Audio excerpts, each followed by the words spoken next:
The journey of academics is a lifelong pursuit of knowledge, growth, and intellectual exploration.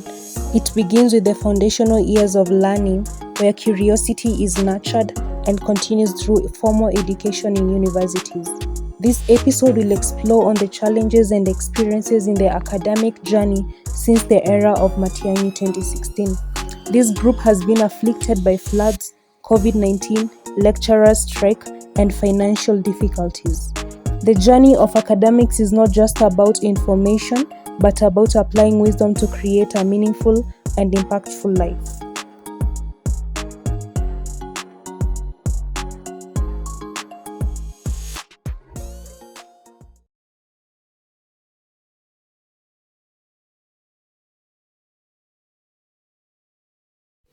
Hello, good people. How are you doing? This is the second episode of the Voyage. The last episode we were having the name explanation on the name Sapphires, and this next episode we are going to tackle the academic challenges, everything that is pertaining to the academics. And here is your favorite host, Kinyiberi Labuto, and I'm having our guests here. So you introduce yourself. Yeah, from my left hand side. Hello guys, I'm Ben Harrison, a Sapphire. Welcome to this episode. Barizenu wadau. Yeah, this is Gabriel Ajola. I welcome you. We join together with this episode, Academics. Hi, I am Kate Njeri Gikunga, and welcome to the Voyage. Hello people, I'm Millicent Kangebe. Welcome to this episode. Yeah, thank you so much. Welcome to this episode, the academic journey. Yeah, here is a group of people who have been through this academic journey for a very long time. Yeah, we are ancestors. As you know, we are the survivors, we are the elders that are around here. Yeah, so we've been having academic journey since 2016. Let's just choose a remarkable period, 2016, 2020, and now here we are, 2025. Yeah, so we've been having quite a long journey, and I want us first to tackle how we were really affected by the COVID since it started, and how we even joined and the challenges that we had. So I had Brother Gabriel, at least give us a story on how COVID-19 affected you, since it started while you were in Form 4, right? Yeah. So throughout, and we joined, and all that. Yeah, sure, wadau. Actually, COVID came 2020. That was it on March? Yeah. That is where now our affliction started. A lot of things happened, a lot of things changed. Because that is when now we were ushered into online studies, vitu kama hizo. See, that time when ilikuja COVID, actually I didn't expect that one to come. Actually the whole world was at mess, because everything was totally shut down. Like the world was, tuseme the world ilikuwa imesimama. But again, we thank God all that time when we were in Form 4. I really struggled personally in terms of academics, because that time I was in Form 4. I was preparing myself. Before the COVID came, nilikuwa nimeshika pace vizuri. Lakini sasa ilipokuja COVID, wadau, mambo ilichemuka. I was like, see, we thought tutaenda home for kama some few weeks, some few days, and then the government will settle the matters of health, nini. But again, now here comes a time, and by then the president, he said, we are closing the school, not even school, the universities, all those things, until further notice. That was when now the term further notice was ilikuwa kwa mind yangu, because I was like, siko nimejua the meaning of further notice, like it's a long period of time. So that time it came, I tried to read niko nyumbani, but unajua unasoma lakini hakuna hopes za kurudi shule. Yeah, so niko na group studies, my friends at high school, nini hizo vitu zingine. I tried to study online by the way, lakini wadau acha niwaambie, kusoma online haisaidii. Kwanza tunafunza haisaidii. So nika give up. So I just nikaacha masomo. I tried to do other things. Nikaanza kuamua kuuza watermelon. Nikaanza kuwa mkulima. Hapo ndio ulijenga hii. Hapo sasa nilijua kwamba I can be a good marketer. Yeah. So but I thank God tulienda though all those schools zilikuwa zimefungwa nini za vitu zote, but again kama time again tukakuwa allowed kuja tena shule. So unajua sasa umerelax for 9 months alafu unakuja tena shule. Like you are totally disoriented, like my mind yako haiko like at first ulikuwa confused kwa KCSE, but right now you are there like usema acha tu exam ikuje vile nataka because I'm not prepared nini your time. But I thank God all that time I tried to read, I revised with a lot of I revised with my friends. Yeah, and I managed to kuja shule campus. Now kuja campus vitu zikakuwa different. Mimi nimekuja University of Eldoret. Nafika hapa na mbonga vae mask. That time ilikuwa tough. Although I got used to wear mask nikiwa home, but kukuja university na sasa every time unapoingia ukienda choo ukienda sijui wapi lazima uwe na mask. I remember that time nilipandishwa kwa hiyo gari. Imagine unakosa lecture for 2 hours unazungushwa. Umekuja Kerio, unatolewa Kerio unaenda hadi get A, unakaa huko unangoja watu wengine nao mnazunguka wanatafuta watu wengine nao other culprits. Unaekwa ndani. Yeah. So nilikosa lectures mingi. Nani first year, but I thank God actually wadau God came through all that time and we managed to come. But the first day tulipambua kwamba hatufai kutumia tena mask.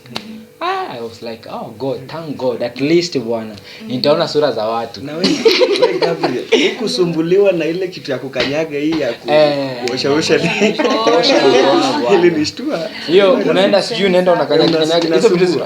First years mkienda hapo mess, kuna vitu hapo unakwanga hapo. Hiyo time ulikuwa unakanyaga unaosha mkono. Usikizi ya kwanza mimi nilimweka tu mkono na ngoja maji hakuna. Lakini wadau tumeteseka as sapphires, but we thank God here we are again. We bless the name of the Lord. Yeah, that's all I can say about COVID. Yeah, thank you. Maybe Kate, if you have something about joining campus, how COVID really did that thing, you get the things are just so different. Okay, I can say I'm not in Harvard University because of Corona. Yeah.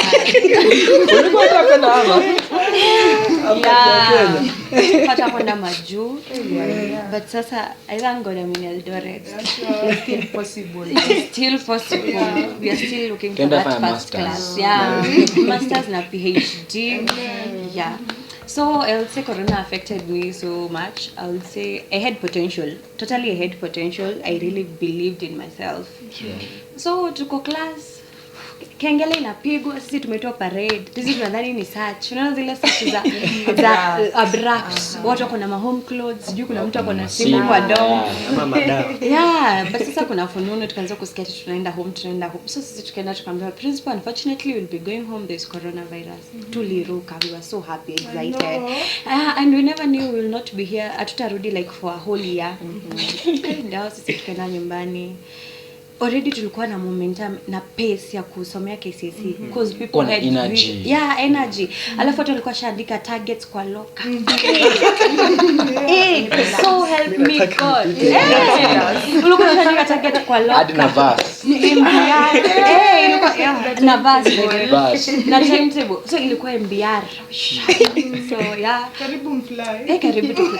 Like it was, we were so focused by then, and then all of a sudden tunaenda home, so we had to go home. Sasa ni home, hata nyinyi mnajua kazi ya nyumbani ni kulala, kulalamika, kurandarani. Kulalamika. Hakuna pesa. TV, anything. So we went home. masomo ikarudi nyuma, we became retarded, we became fat, like a lot of things. Yeah, we became fat. Tukirudi hadi walimu wetu kwa tuangalia wanatushanga because we were so big. Kukimbia ilikuwa shida, MBR ilikuwa shida, kukaa chini ilikuwa shida by then. Ilikuwa shida. So yeah, so we went home, masomo ikarudi chini. A lot of things really went haywire, I would say personally. Because I really had potential, that's why I'm not in Harvard. I would say so. Yeah, we were hiyo era yetu ilikuwa the very strict era. Amwezi pewa timu Kenya sijui ati nini. Those people are lucky when walikuwa na marks. Kanisa bwana, tena ilikuwa ni Some of us we read. Yeah, so I would say we were retarded mentally. Pia we were not okay because kukaa na mzazi. Yeah, si rahisi kukaa na wazazi na watoto for like 9 months. Alafu you are indoors and then kuna vitu zingine. So I would say we were mentally in effect and everything, academically and emotionally. When I came to campus, of course I said I was expecting Harvard, but here I am, University of Eldoret, and I would say it's a nice experience joining the University of Eldoret. Kumbuka pia ni corona period. Hata sikuwa najua university iko wapi, nilikuwa najua tu it is a university iko tu somewhere, you know. Eldoret. Kwanza ninaenda University of Nairobi, but God had plans, and that's why I am here. And I would say it was a nice experience, regardless of everything. I would say it was a nice experience joining the University of Eldoret. Wow, thank you for that. Yeah, you had the experience with the COVID-19, and here we are a really good team, right? Sure. Yeah. We are a team that have been really lashed. After COVID-19, there is before that we were having the Matiang'i era. You know, we were the first group of the Matiang'i era. Then came the floods, then the strikes. Yeah, sure. We've been having a lot as Sapphires, right? Yeah, so from nursery we had got the maandamano of 2000. 2008 post violence wadau bwana. Tumeteseka sisi watu. Tulikuwa tusomange ama hiyo. Yeah. So maybe Harrison, you can share with us how was Matiang'i era? That is 2016. Let me tell you guys about something that happened for me in that 2016. It was 2016 we were doing class 8. We were in class 8. So one thing that ilinishtua sana manzeni kubeba vitu za set kwa Juala ile kapolipi. So it was like a force. I cannot enter with my set to an examination. Sure, I remember that. Kuja na policy I'm like, hadi viatu unatoa unaingia. Hawezi kutumia cardboard na kuvuka. It was not easy on us. Lazima ikuwe tu ile transparent when that in a manner that when wana inspect wakikam they see everything. It was not easy, that one, but God's grace we passed. We were that one who, I think we were the one who passed purely. Genuinely. Genuinely. Yeah, the genuine just one. say something that is genuine. We But are we the genuine failed. ones, by Max the way. But we failed, but Max did. You know that my dad was telling me that that generation we were to be the perfect doctors because it was from the intelligence. Sure. We have been lashed truly. We have been lashed with many things. Yeah, true. So in that year, I can say God is the one that made us to come to Form 1. Through that, it was God's grace, and we still obtained good grades. So what I can tell people is that when you are doing something with the genuineness, you don't fear. God is there. Sure. Yeah. And he will fight for you, right? He will fight for He you. fought for us. We got good grades still. Yeah. So Matiang'i, and I think it was just the same for all of us. Now here we come in third year. Yeah. When we were supposed to be going for the attachment. Then boom, floods. Flat. Na And maandamano. for you there is this Gen Z maandamano. Freedom fighter. Mafuriko kila mahali. Yeah, so Mara kidogo umetulia kwa nyumba, mara mtu wenyewe amekuja. Unasikia umeletwa na maji. Tumepatana na vyombo za watu. Nyumba za watu. Yeah. So Millicent, you can share with us how was your story? How is your story with the floods? This period that you're going for attachment and things are this way, that way, that way. There is maandamano, there is floods. You don't know which one is which. So yeah, sure. Coming to attachment, ukumbuke you have been ready, like so ready for attachment. Umekuwa ukiambia experiences na watu that year nini, so you're saving for clothes. Lazima tu mwalimu mimi nilinunua vitu bana. Mimi naye luku naye niliwekanga tu ile ready. Na naenda attachment na gumboots. Kumbe ilikuwa lazima tufunike na trench coats juu ya baridi na mvua. Watu wasione luku. Manze umengangana hapo, lakini floods ndo hiyo. So I remember ilianzanga mchezo tukifanya exams, and then si tuko like hii ni mvua ya kawaida, itaisha tu. After all hata ilikuwa ni April. Ni time ya mvua, ni normally tu time ya mvua. Then going home, kumbe mvua ni serious jameni. Haitaki tuende attachment, tumekuwa ready, we have been waiting, we want to get done with this thing, like ituondoke. So there comes like tunaenda home, then wana suspend na 2 weeks. Ilikuwa 1 week kama 2 weeks at first. So hiyo time ukumbuke now you start to get worried. Tutarudi shule, mvua haijulikani itaisha lini. So sasa tena ni tunaprolongiwa tena time. Ukumbuke form 4 ndo nyinyi mliongezwa like a whole year ya kusoma. And then sasa ni class. Sasa tuko like jamii. Kwani sisi nyota yetu na masomo iko wapi? Tulikuwa tunapamaliza shule 2024. Si ndio? 2020 plus 4 years 2020 ndio 2024 yenyewe tuko floods. What is not happening? Sasa mnataka kuprolong tena na mwaka tumalize sijui 2026 ama ni nini mbaya. But all in all, yes, floods zikaisha, kaenda shule with the hardship of kama una commute from home to school, mvua, maji and everything. Then hapo katikati, to make matters worse, careers zetu all of a sudden tunakuwa freedom fighter.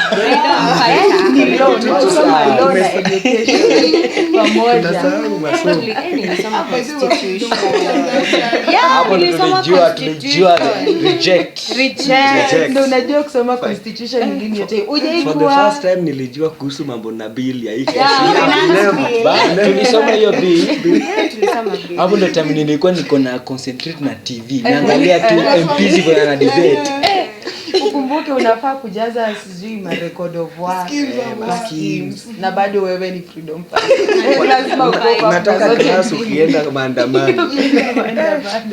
So yeah, it was an experience. By the way, hapo ndo tulijua kwamba dawa ya tear gas ni Colgate.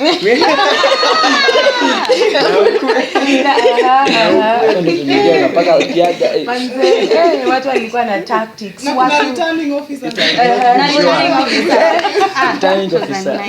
Wengine kufika parliament, sio wao wakubwa pekee. Kula hadi ati wanasema mchele iko na chumvi. Jamani, hata mjali mko attachment. Yeah, so it was the time like ilikuwa na a lot of confusion, ilikuwa na a lot of struggles, but all in all, like we managed to maneuver with God. Again, ukumbuke kwanza personally nakumbuka I was in Nairobi attachment, na hapo ndo maandamano ilikuwa peak. So your life is threatened. Unaweza jipata pia wewe uko hapo umeshikwa na bure kama nini. Na sasa hiyo wewe unaenda shule ama unatoka shule au hata maandamano probably, but something can happen. So it was life threatening as well. It was not easy. Floods pia ndo hizo, like mvua inaenda sometimes nafikiria kurudi. Hata haiko sure maandamano. Yeah, but we managed tukamaliza attachment vizuri. Yeah, na tulipata grades poa. Yeah, tulipata grades poa ta.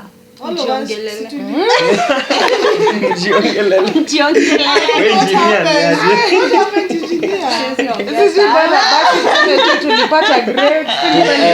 It was a nice grade, I would say, not the one I expected, because I really put a lot of effort. Just generally tuseme kwamba we did attachment tukamaliza. Yeah, we never get what we want all the time. So like mwenye aliniassess alininyima, is it 3 marks nifike A? So it's okay. Alikunyima tu sababu ya maandamano. Uko na reason by the way. Nilikuwa naenda maandamano. Uko na reason. Yeah, thank you. And there is now the strikes. Strikes came when was it Tukua 4.1. 4.1, right? Yeah. And we even thought that we are going to extend with some good months, but thank God, we are just doing at the right Academically, we have Graduating already. time. Now, Gabriel, Yes. on these strikes, as in, how was the... how did you enjoy? I know you enjoyed. Okay, by the way, unajua uzuri wa comrade kwamba he loves, tunapenda kwa free. Hata ni lecturer aseme kesho tutakuwa na class. Namba tu ibao. Watu wanaomba tu class. So after tumekuja shule hiyo 4.1, but I was prepared academically. I was like, this year hii ndio mwaka yangu. Mimi na lib na mimi. Then kidogo see kwa you nyumba hapo. See you live kwa nyumba yangu. And then here comes again this, I don't know, they wasu, I don't know, and waka disagree, so akasema tunaenda strike. So I thought the strike itakaa kama some few days at least. Jukushaikuwa na strike. Kulikuwa na strike one week. Then nikasema this one hii haita take time. So I was like, okay, let me just get prepared. So niko hapo mimi ninalala, mimi kulala na mimi. Hizo vitu mbili. Then kidogo mara nasikia I heard of this the Secretary General of WASU here in our university. He said this strike can extend up to even next year. I was like, what? Wow. Next year. So I'm like, this semester ni kama imeshaenda. Actually, I was disoriented personally.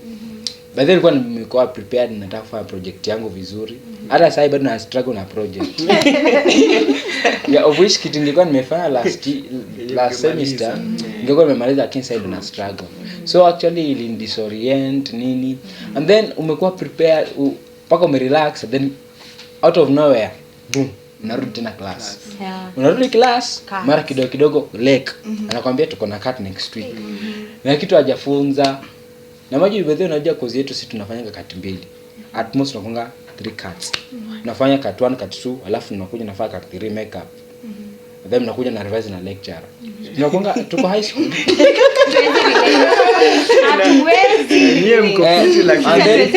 And then bado kuna assignment na za lab, practicals, all those things. Actually by then ilikuwa niko na pressure nini.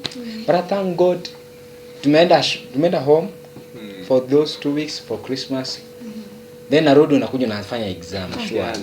Nilibeba vitabu.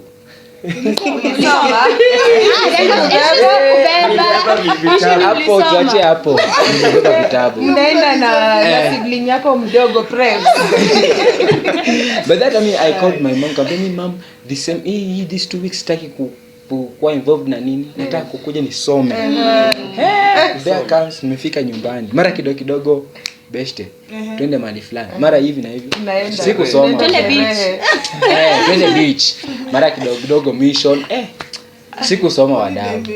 I didn't read. So nakuja shule unapatana na exam. Actually struggle. By God's grace tumemaliza 4.1. Nangoja max. Mimi sikufurahia vitu niliandika. Hiyo nayo ni ukweli. Wale hii semester I am the most focused student in class yetu. Nafikanga mimi na lecturer anafunza mtu mmoja tukingoja wao wengine. Kwa sikufurahia vitu niliandika last semester. Actually I'm not happy.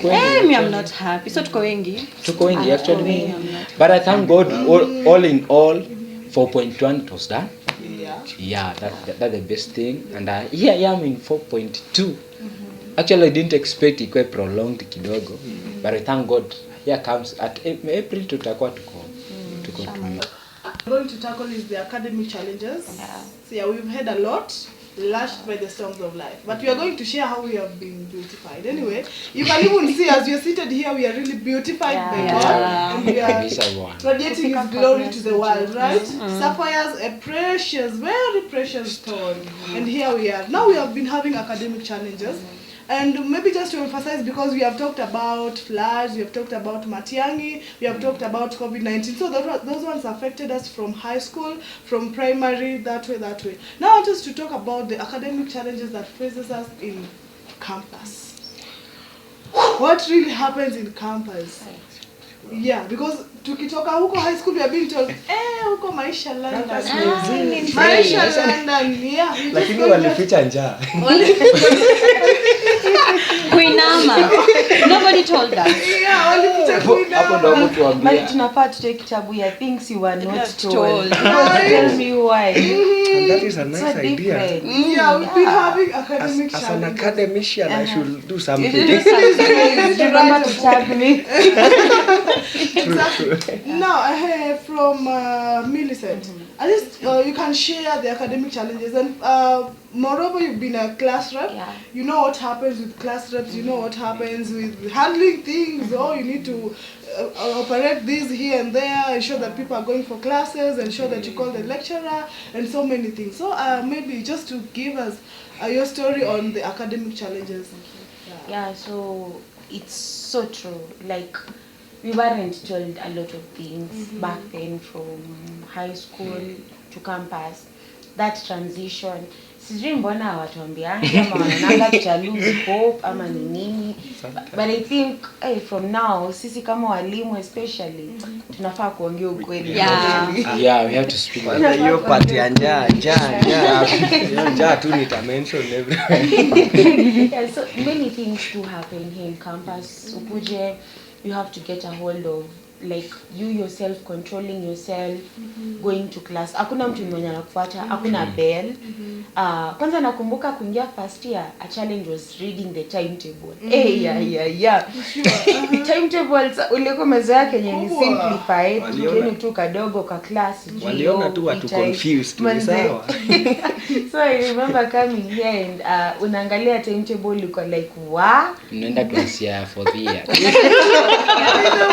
By the way, kama huku zipata umeingia the wrong class, wewe ni kama huko first year. It was real. Unaenda kumbe ulisoma timetable vibaya, kushikanisha units, unapata units, as much as unafanya unit then utaisahau. Si content rahisi. It has a lot, assignments, then coming now lazima with life out here, njaa, pesa. Hapo kwa njaa. It's all about money. It's all about money. Yeah, It's all about money. Let me tell you, campus education is cheap. Is cheap in terms of kulipa school fees. Kwanza sisi wenye tumekuwa kwa old model. It's cheap. Lakini now about your life ndo usome. Hapo hawakutuambia na food. Ukikaa hostel lazima breakfast, lunch, supper. And you always in the class kama uko njaa. Mbona unakula meal tatu first of all? By the way, Lakini kwa first year ulikuwa unakula hivi. Hapana. Mimi wacha kwanza nikwambie first year. Budget yangu ilikuwa 100 per day. Sasa hata sijui 100. Ukumbuke hiyo time, but getting it wasn't difficult. Mess at least walikuwa na kaujia 5 bob unapika. Hata si ujia 5 bob. I remember mess walikuwa napenda free uji masaya. Yeah, Free. Jioni. Kulikuwa kuna free uji. Kuna mko niambia. Pole. Ili kupita. Siko na tu. Actually it's my friend who told me to mess. Tuende uji mess. Kutoka hiyo siku tukajua kuna free uji 3. Sisi hapo. So but that time, by the way, like vitu hazikuwa zimepanda bei, so 100 was a lot. Yeah, sure. By the way, ingekutosha 3 meals Before this regime. Before this regime. Ingetosha 3 meals a day. So but either way, ulikuwa na either ukule asubuhi na jioni ama venye tu in the portions were not bad, but yeah, kupata hiyo 100 per day usisahau, si rice, si jokes, ama hata 50 per day. So ni kuinama,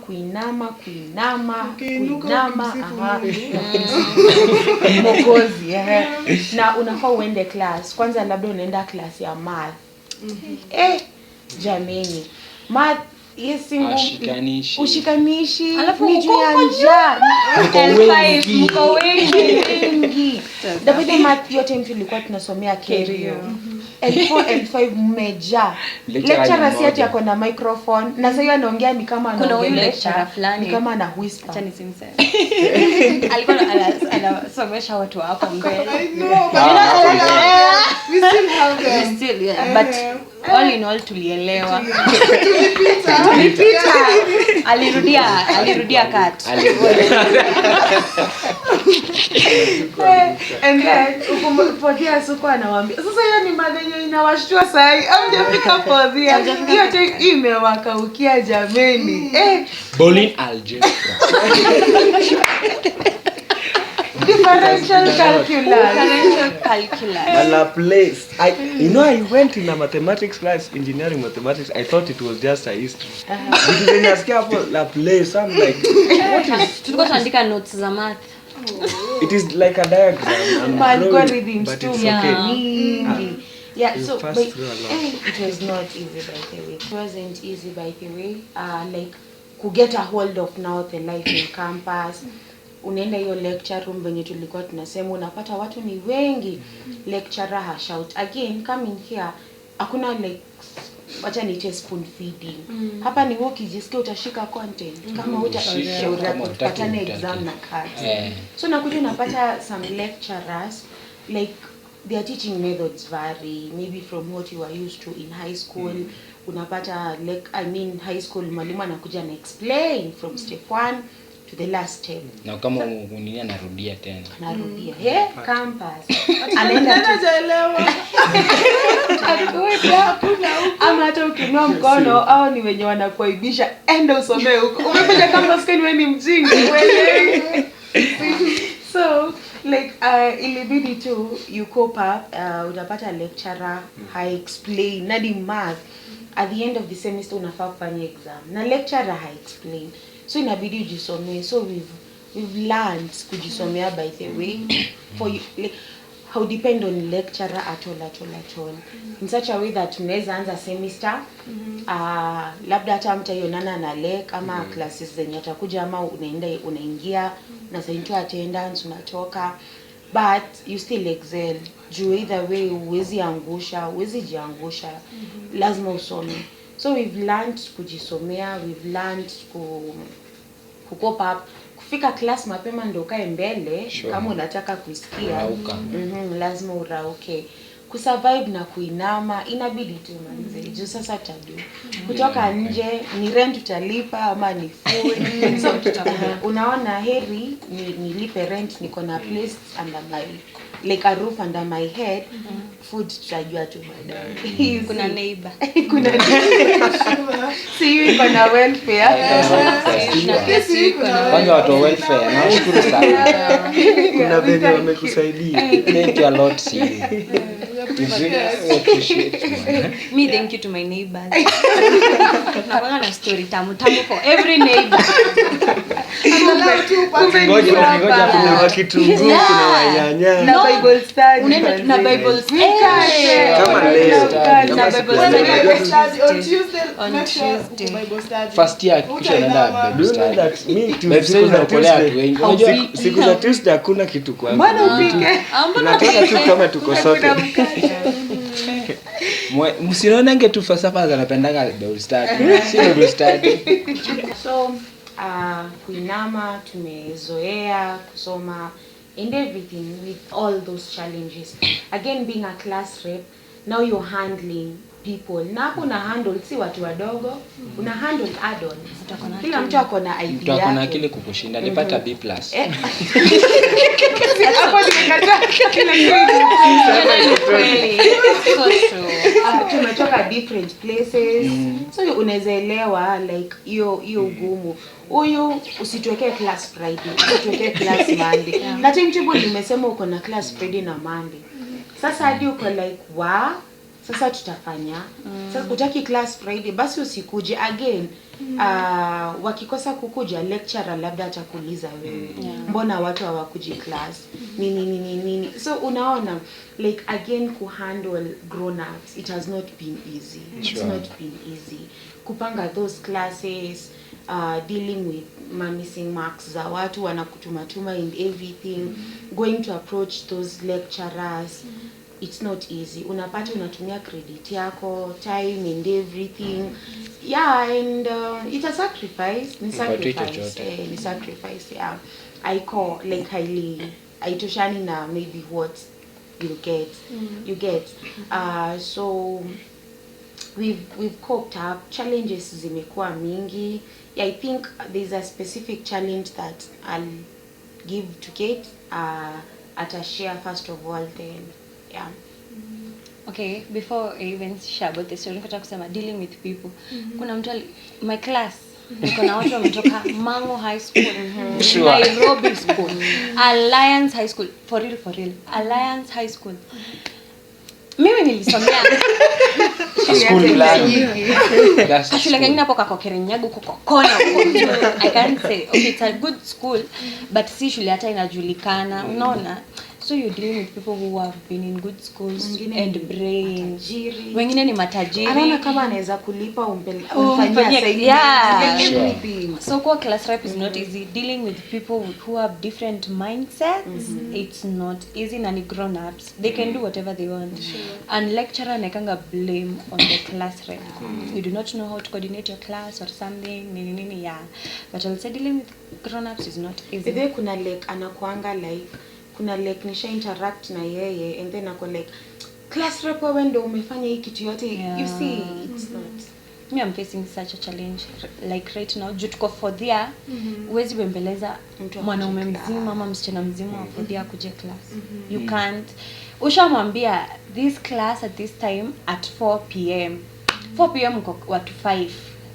A class of 57 students. Lecturer anakuuliza where are the students? They are on their way.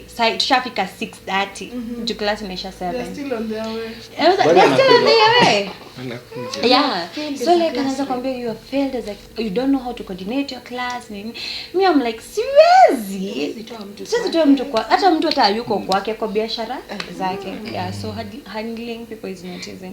Another challenge I'll say as a female class rep, maybe it also happens to male class reps, is like kukatiwa na lecturers. It is not easy, and this thing is actually there and it is real. And I know so many people have testimonies, you know, it is there and it is real. People have the audacity to come into your inbox. People have the audacity to call you into their offices or something just because they want you to plan a class or something. They have the audacity.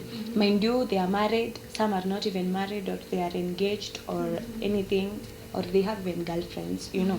So such things do happen and they do exist. And my question is to all like female class reps, I would say, is take caution, and whenever you hear a certain story, don't assume. Don't say because it has not happened to me, it does not. If it has happened to even one girl, mind you, it is there. If she tells you, she's not lying. No woman would lie about being raped or being like assaulted, you know. No woman would lie about such a situation because it is very, very, very traumatizing. So the stories are there. Just to all female class reps, just take care of yourself. Na wanaume. Yeah, fear female class reps. I don't know if they have their own story. Just take care of yourself. Do not let your guard down. Hakuna max za bure campus. Just work, just go and read. You know, atakudanganya atakuwekea sijui A. You know, ungesoma hata upate B ama C. You can even get that A. Yeah, and you can even get that A ukisoma. Na kuliko kupoteza dignity yako to someone. Which one will be more hurting? Because even you can, and that guy is a grandfather. Yeah, by the way, most of them. Yeah, that guy is a grandfather. So, uko hapo, so you regret that thing for the rest of your life. And yet, that C, unaweza hata soma tena uende ufanye soup aki. I will say that. I know soup is not a good thing, but I will say that. So, to the female class reps, for if it has happened to one, it will happen to another or something. So take care of yourself. And if you see it's happening and it's almost, ensure huja confirm your class. Give a male student to confirm the class. Like, iyo, aongea na your lecturer. Mind you, lecturer atakuacha. Eka evidence, in case akupe soup, weka evidence, go take that evidence to your dean, or to the dean of students, or to the dean of your respective school. Just go take that evidence, then the lecturer atatakiwa action. Yeah, that's all I can say about that situation. Yeah, well, maybe if you are a class rep, right? Or maybe what is your experience? Maybe hujakuwa nayo, but what have you heard? Maybe the male class reps are experiencing the challenges that they are having with the female lecturers around. Actually, as a class rep, okay, I've handled several lecturers when you're female. Okay, I don't say sisemi kama they have the audacity to approach kukatiana because sijawahi experience personally. Yeah, and I've never heard of of a friend akuwa approached. But I know of my classmates lecturer kukatiana kwa class kwa my fellow members. So until someone anapatiwa supplementary ama anapatiwa missing marks simply because amekataa kunini na lecturer, ku hang out with the lecturer. I've had such kind of cases with my friends outside here. That thing is real, by the way, more special to the girl. Yeah, I don't say that men haiko, but it inafanyika sana to the guy because they are vulnerable. Yeah, but what I can say, I encourage you, my fellow comrades ama members wa CU, tafadhalini ulikuja kusoma. You have got your standards and you've got your principles. Usilower your standards simply because you want to get an A. Don't lower your standards because you want to get a B or nini. See, you can, yes, you'll sleep with that mbaba, or he can give you some money, all these things. But again, itakuhurt baadaye. That thing is real. So, there is always guilty.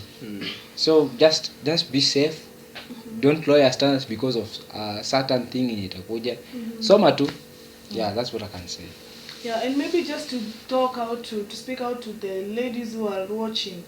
Apart from your dignity and your standards, remember that you're a Christian. Sure. You remember that you're upholding integrity for Christ. You are there to shine the light of Christ. You're there to be the salt of the world. So whenever you're there and you're like you're compromising because you want to get marks. Okay, success.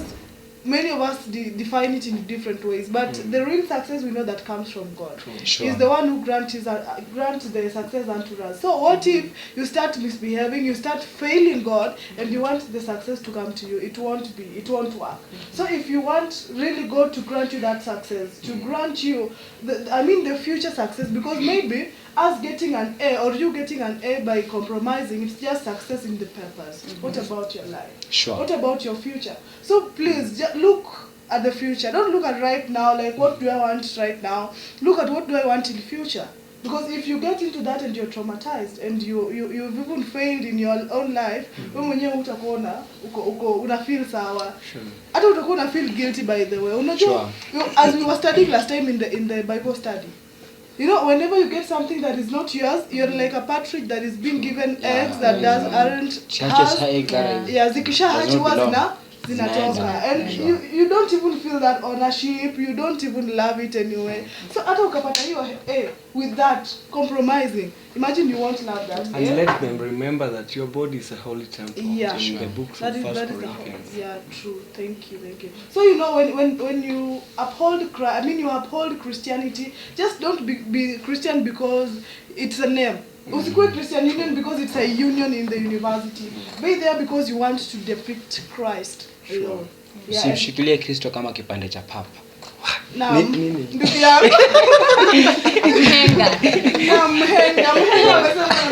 Explain episode 3. Kuna kitu tujasema hapa, upholding integrity. Yeah. As Christians, as you study, as you do everything, whether exam ikukalie ama ikusimamie, whatever, you have to uphold integrity for Christ. You have to to use your brain, and that will to remind you, study. Sure. The next thing we are going to do, balancing between the Christian Union and the academics. You have to study. You're a Christian. You have to study for you to get that grade with integrity. Now, I want us to share on this now. How are we balancing? All of us here, as you can see us, we have been leaders, by the way. We have been serving in various capacities. Some of us, we are still even serving right now. We have Sapphire's committee here. We have, we are still serving and we have balance. It's a testimony that I know we have been getting A's, right? Yeah. We have been getting A's. Me, I'm going to talk about that. And you have been serving in the Christian Union. Me, I can testify. I have a first class in a year. Wow. And it is God. Wow. Yeah, God. And it is Millie can't relate. She can relate. We still have a year. It's the truth for me. Now, my brother Harrison, before the other guests can share about this, maybe how have you been balancing your academics and the Christian Union? Okay, thank you. So for the academics and the Matters Christian Unions, it is simple. It first depends with your motive towards education. You being putting forth that thing in mind that, as like for me, I traveled from all the countries down there, from lake regions, coming to University of Belgrade. First thing, what called me here was to deal with my papers here, to study. Then again, growing in that Christian home, you know that there is Christ before everything. So you put God before, but put forth in your mind that there is the thing that brought me here is education. So for the matters, academics and spirituality, it is simple. I do tell people that if you cannot tell me that I was reading, that's the reason why I cannot attend the CU, all those programs. That one you are lying and you are killing yourself.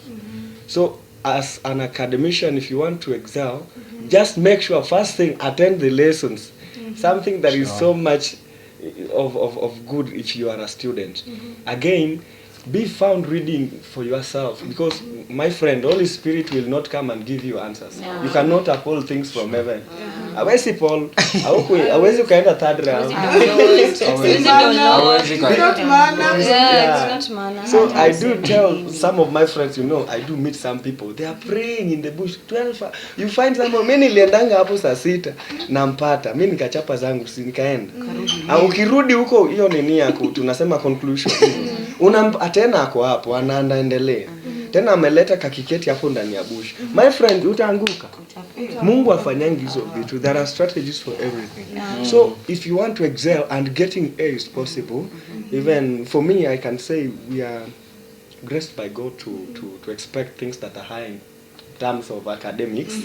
So it is through reading, and it is reading, my friend. It is reading. Do not joke. Do not joke with reading.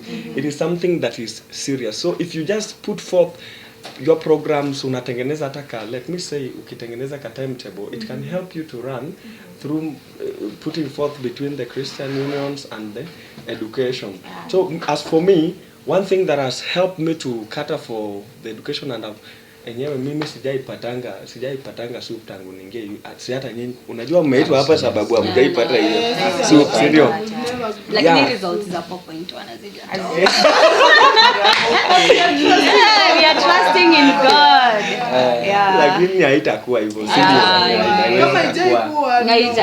haitawahi. So for you to, let us put it this way, for you to excel like us here, in terms of academics, just be somebody who plans everything.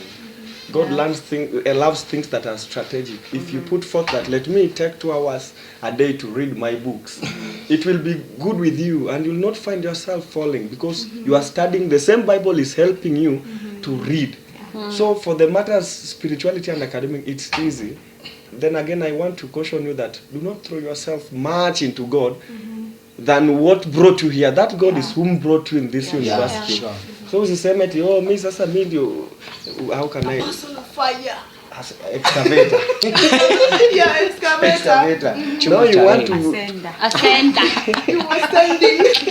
You want to preach to everyone, win every soul. You didn't die for us. Christ is the one who died. So let Christ be the one that help us. Okay, though we are the bodies that is in us, we teach it to others, but please sit down and read. Do that thing. God will help you much more. Na Mungu pia anasaidia mwenye anajisaidia. God blesses the work of your hands. So don't just sit there, and God is just going to bless what you're reading.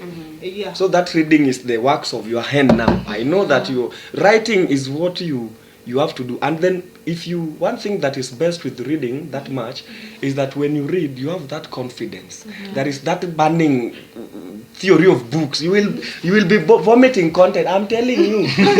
If you read, you just want, can that paper come faster I do my things, I go out. Because you have gained that knowledge and capacity. It is just like those pastors, when they have prayed a lot and all that, they are so much in align with God's power. That's the same with reading. If you read your books, you'll find that you are so much eager to vomit what you have been taking in. And you'll find that your papers in a camera I'm a testimony. Usaisikia mtu akisema na ban. Content. Also I have come to realize attending classes is something unaweza relate whatever the lecturer teaches in class. You can also relate to your exam. There is also always a trap and a setting. You know, when you don't attend class, kuna venye tu when you're doing an exam, it is very difficult to do that exam. But uwezi hata relate content tukumbuke tulisoma nini. But when you attend class, it is easier. And in fact, do you see these people, they compromise in exam? Majority of kujangi class. So there's a correlation between attending class and the probability of you attending class and passing. It is 70%. But also education is very important. Whether watu waseme sijui degree itanisaidia. Kila mtu akona ni degree. Print iko hapa, print yako. Print yako. Mimi kuna mtu ananiambia, there's one friend ako 5th year ananiambia, information is a very important thing. Educate yourself. So as a man, as a lady, as a girl kwenye tu uko, as a handsome gentleman, educate yourself. Choose your hard. Information. Kama umeamua utafanya education and technology, be best at it. Choose your hard. Go get that masters. Go get that PhD. Be that professor. Go get that degree. So don't fear, because challenges will always be there. But information is a very key thing in life. And then I want to urge those people who say that, okay, degree, it is bora ni degree. My friend, degrees are different. The quality of if you are a first class honor, my friend, you have something that is some of na importance. First class we part in integrity. Intelligence. God will bless you much more. Everywhere you go, doors was open to. And also note that there is a free entry of those who are first class. So ukipata first class, wewe tu jua tu shule imekuabsorb tu. Unakuja kufunza. Na umepata kazi. So fight hard for first class, fight hard for second class hapa. Usitamani vitu za chini wewe. God pia. And again, I just want to say, you see the CE inakuanga na programs nyingi. Runs from Monday to Sunday. Sema tu Monday to Monday. Because Monday to Monday. Wadau, haujambua kila program uko hapo. You like Monday kuna kunga na pia za list rich. Na labda uko na class. Na uko na class. Atukose. Uko na burden ya watu wanaambia. Sawa. Enda class. Tuesday uko na Bible study. Yeye na kurecommend. Labda uko na assignment. Kuna chai. Wednesday kuna discipleship class. Hata ulimaliza Fishers, ulimaliza. Lakini juu wewe unasema unataka disciple. Unarudi tu na assignment. Na uko na assignment. Aya, Thursday kuna ministries. Friday kuna fellowship. Hiyo na uende. Saturday kuna eating. Sunday kuna. So plan your work well, any of those things. Usikwesa kila time uko hapo tu like hata so mimi ni mnyonge wa Mungu. Mimi ni mnyonge wa Mungu everywhere. You sacrifice. Don't sacrifice yourself. And you know, Jesus Christ sacrificed for that case. You know, for that case, study seriously. as for me, I was asked about the issue of spirituality and academics. For me, I've been serving different dockets in CU until it was somehow much for these chances. Now I stood bold and told the committee, the exec, no, I cannot handle, let me say, 5 positions when there are other people. So for me to manage my academics and with the CEO things, I cannot involve in all this. Si dhambi kukataa kuwa leader. Just stand for yourself. Pursue. Sisemi ukatae, lakini ukiona ina overwhelm, kataa tu. Usi like don't be feeling guilty like ni kazi ya Mungu. Hata Mungu anajua ni kazi yake, lakini alikuleta hapa shule. So if they that is as his case, anasema they became too much. Because tell me 5 positions, they need your energy, they need your time. Na kuna and your watu. time. There are also some See, people. it almost Some people. Apostle, allow some people to serve as well. Disperse the mantle. Yeah. Give the mantle to the other people. They can also handle it. And I think one thing that should be like encouraging us, unaona kama kwa Christian Union, we have many doctors, doctorates, PhDs, Professor Raburo, let me mention some of them, Dr. Anjichi. We have so many of them, like wengi sana. That should be a motivation. Si ati juu ya Christians, We should not limit ourselves. For lack of a better word.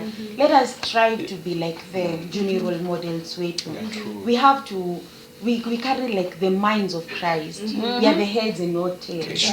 So we also have to study to be able like to portray all that has been written in the Bible as well.